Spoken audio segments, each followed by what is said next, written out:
어떤 아이가 시골길을 걸어가면서 어머니에게 계속 질문을 했습니다. 엄마, 저것은 뭐야?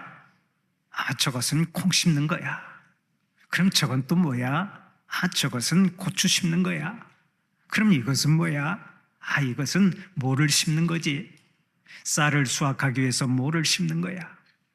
아들이 계속 질문을 던지더니 나중에는 무덤을 보고 물었습니다. 엄마, 저것은 뭐야? 그때 어머니가 이렇게 대답했습니다. 아, 저기에는 죽은 사람들을 묻는 거야. 그러자 아들이 이렇게 말했다고 합니다. 아, 저것은 사람을 심는 거구나. 비록 철없는 아이의 말이지만 사실은 그 말 한마디가 우리에게는 부활에 대한 놀라운 메시지를 던져주고 있죠. 우리 성도들은 죽으면 그것으로 끝나지 않습니다.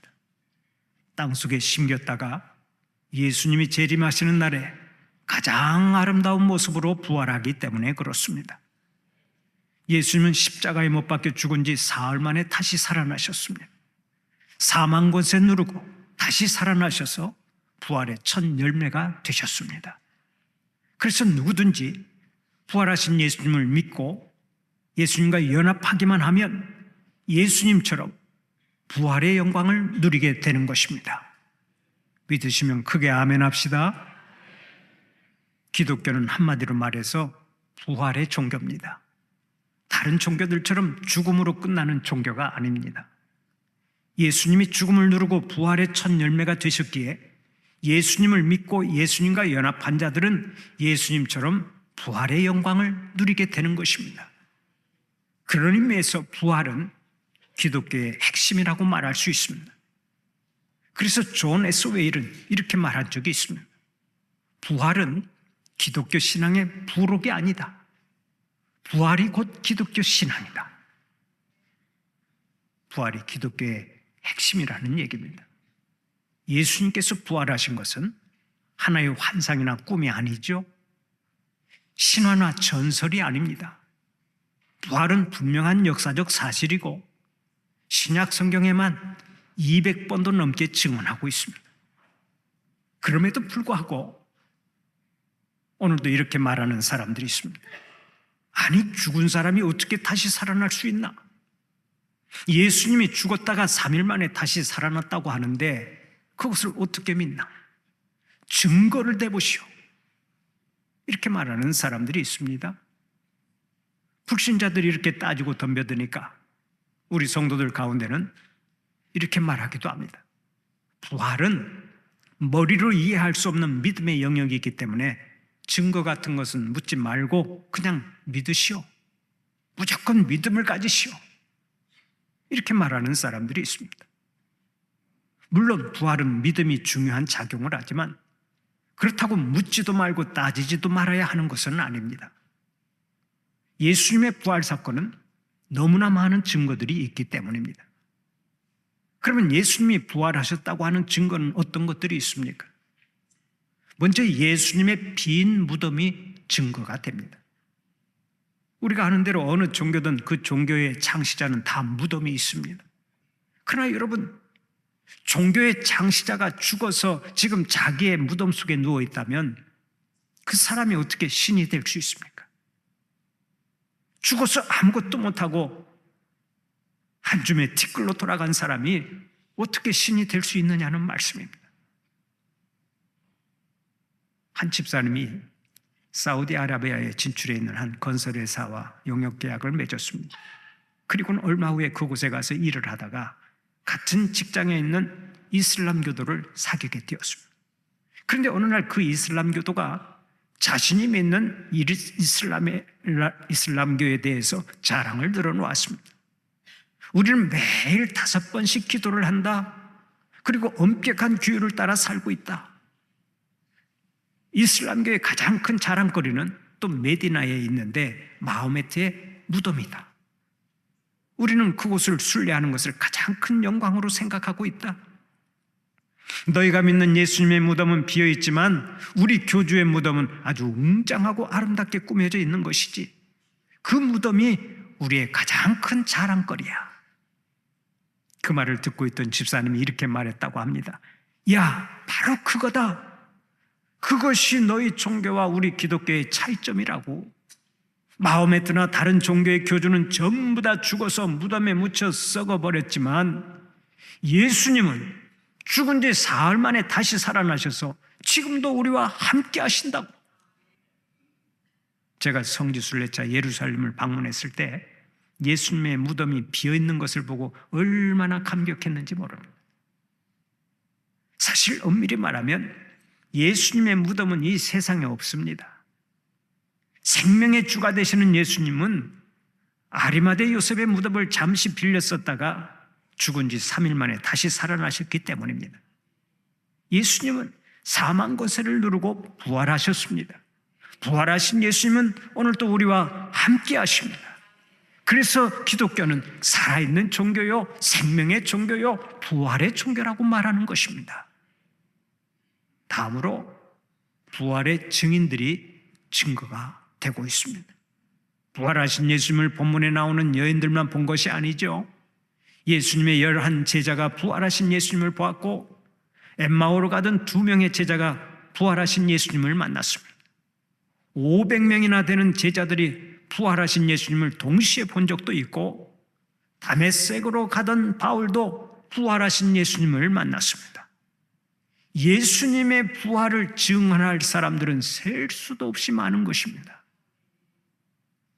또 예배드리는 날을 안식일인 토요일에서 주일로 바꾼 것이 증거가 됩니다.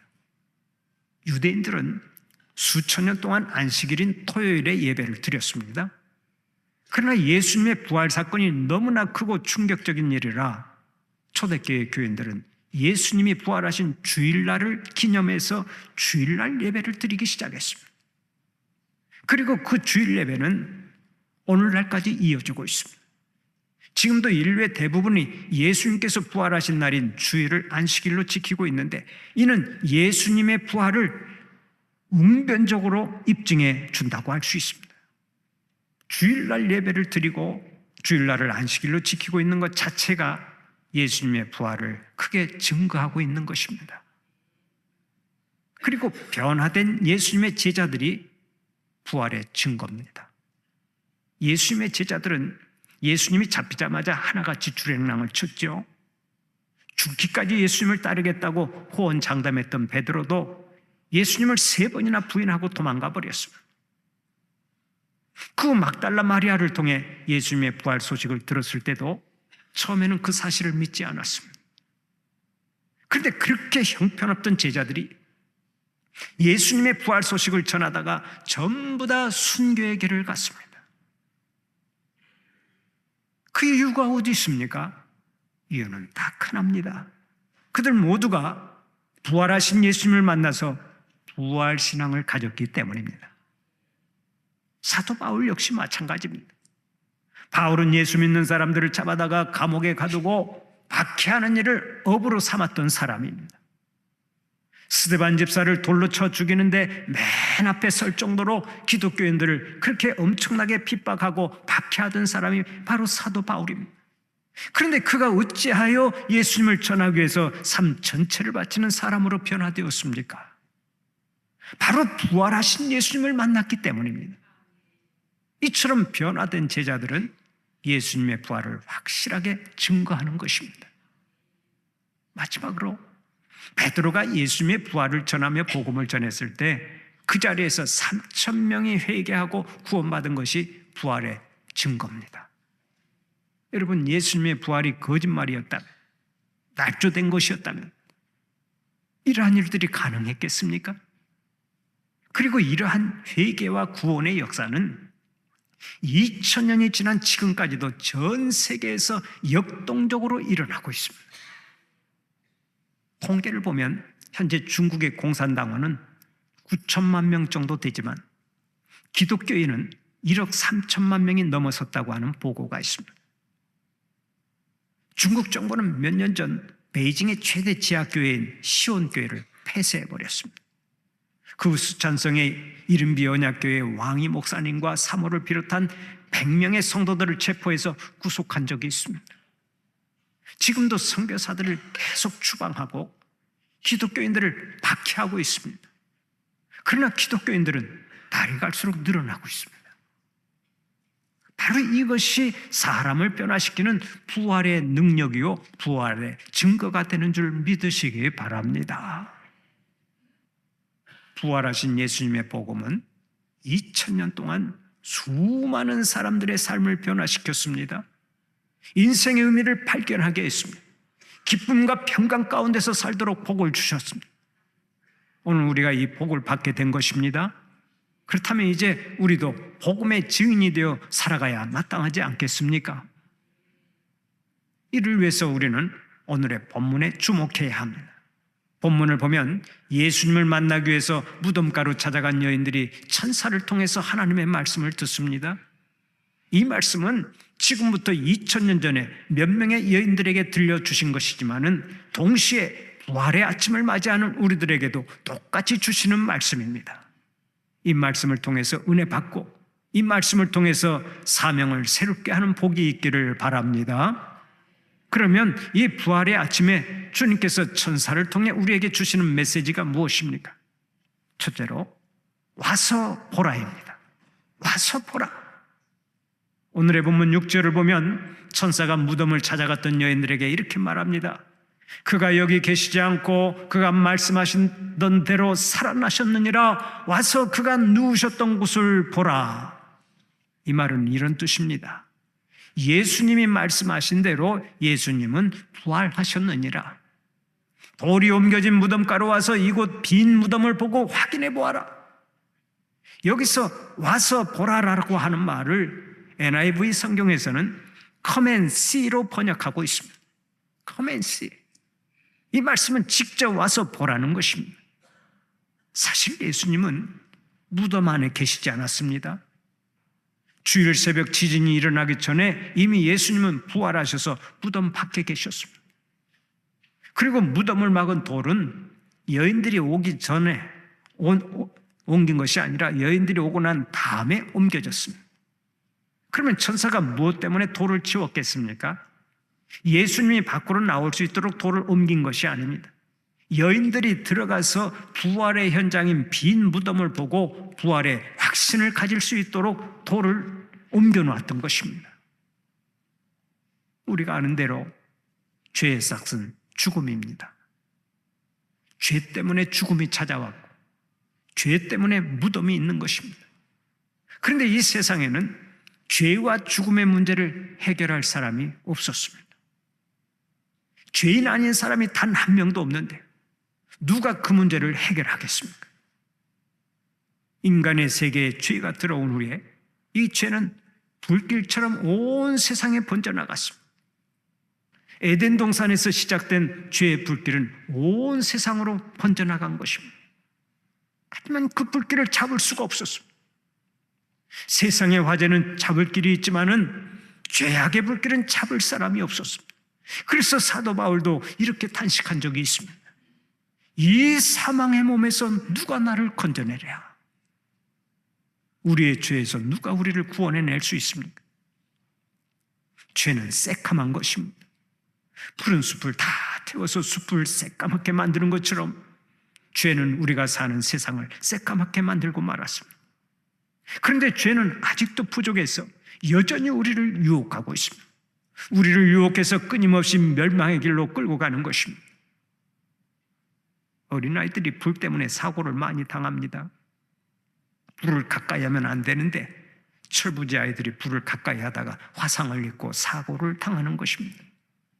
그런데 우리 성인들도 죄가 우리를 삼키고 멸망시키는데도 자꾸 죄를 가까이 하고 죄와 짝을 짓습니다. 이것이 불행의 시작이 되는 거예요. 유명한 작가 오스카 와일드는 이렇게 말했습니다. 나는 유혹만 빼놓고는 어떠한 것이든 저항할 수 있다. 인간이 다 이겨도 유혹은 이기기 어렵다는 얘기입니다. 실제로 아담과 하와도 유혹에 넘어가 범죄한 것 아닙니까? 선악과가 보암직도 하고 먹음직도 하니까 그 유혹에 넘어갔습니다. 우리는 다 유혹에 약한 존재들입니다. 마약 때문에 구속된 사람들을 보세요. 재벌 2세나 영화배우나 연예인이나 예술인 할 것 없이 한 번 빠지면 헤어나오지를 못하지 않습니까? 노름하는 사람 역시 마찬가지입니다. 노름에 빠진 사람은 죽어서 무덤에 묻혀야 끝난다고 하지 않습니까? 노름하지 않겠다고 손가락을 자르고서도 발가락으로 화투를 치는 사람이 있다는 얘기는 죄의 유혹을 극복하기가 얼마나 어려운지를 대변해 주는 것입니다. 그러면 이렇게 연약한 존재인 우리를 죄의 유혹과 사망에서 건져내신 분이 누굽니까? 바로 우리가 믿는 예수 그리스도십니다. 예수님은 우리의 죄를 사하시려고 십자가에서 친히 희생제물이 되어 죽으셨습니다. 그리고서 무덤까지 내려가 죽음에 빠져있는 우리를 건져내셨습니다.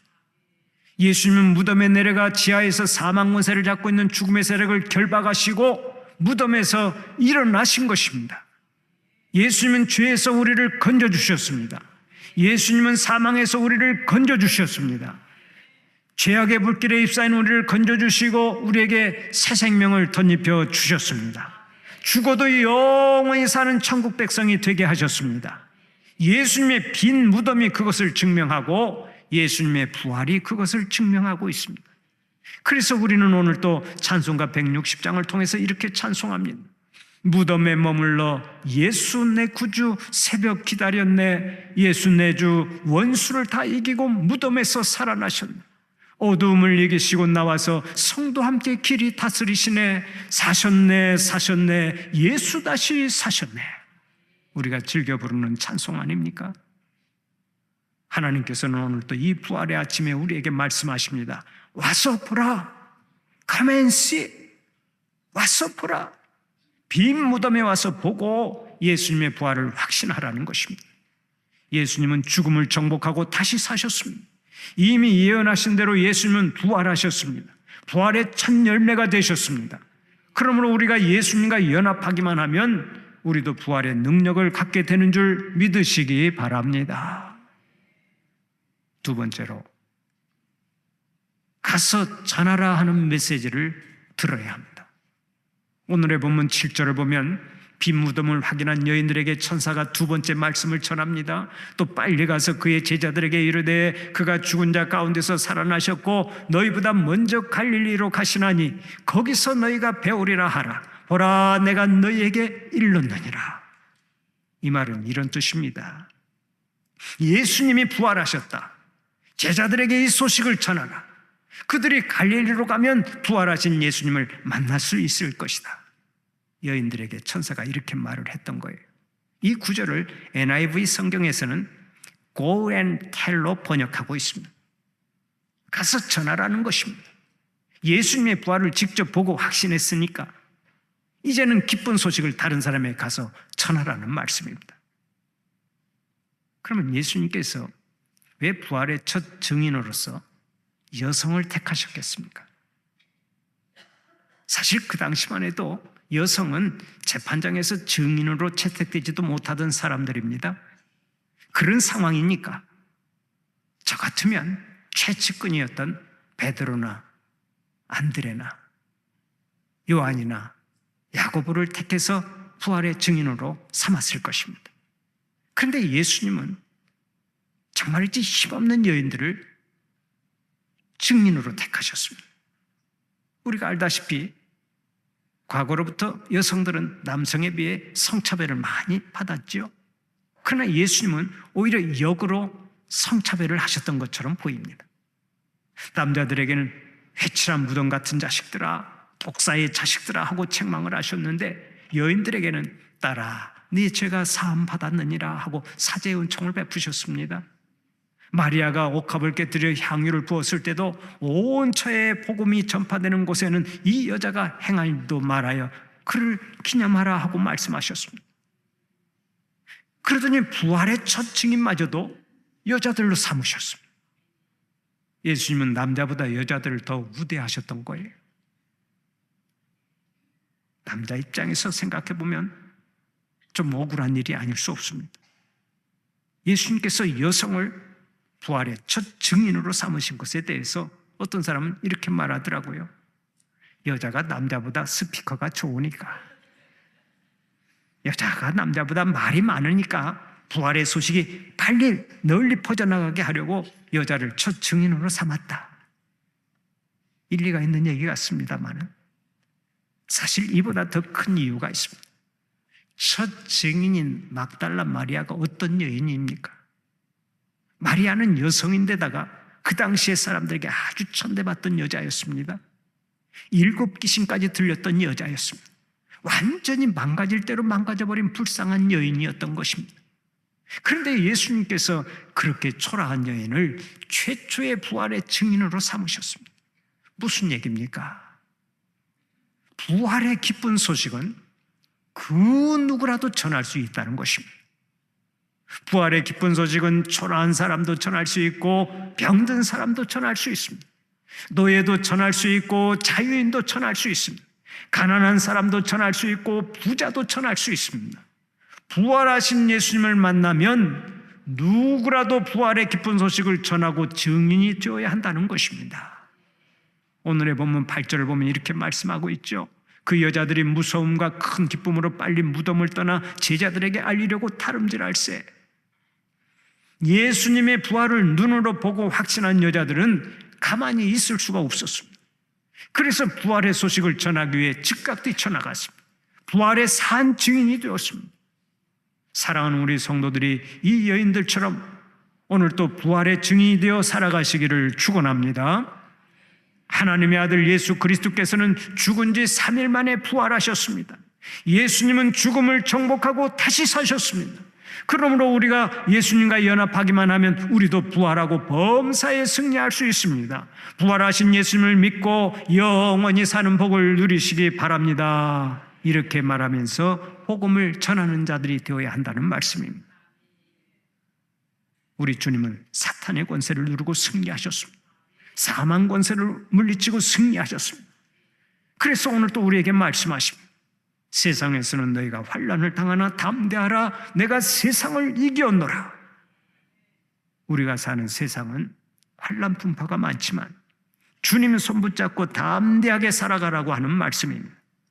죽음의 권세를 물리치시고 부활하신 우리 주님의 손 붙잡고 능력 있게 살아갈 뿐만 아니라 부활하신 주님을 널리 전파하는 부활의 증인들이 되시기를 간절히 축원합니다.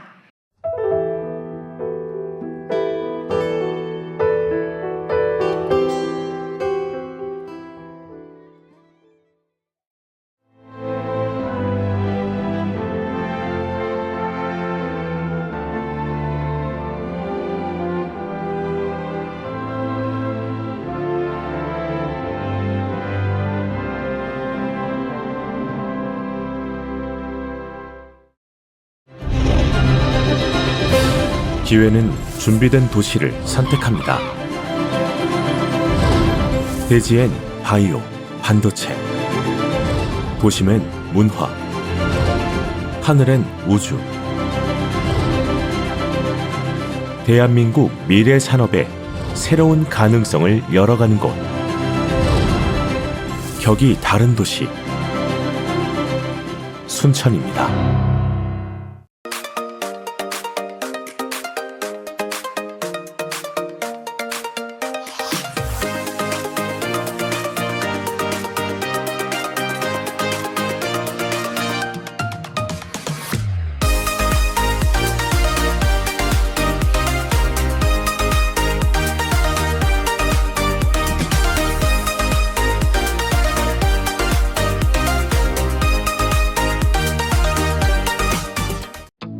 다양한 봄 향기가 불어옵니다. 맛있는 차가 어떤 거냐면 말이지, 안개가 가득한 산속에서 정성으로 길러냈다는 사실. 다양한 봄 향기가 가득한 보성 다양 대축제로 여러분들을 초대합니다. 보성 다양대 축제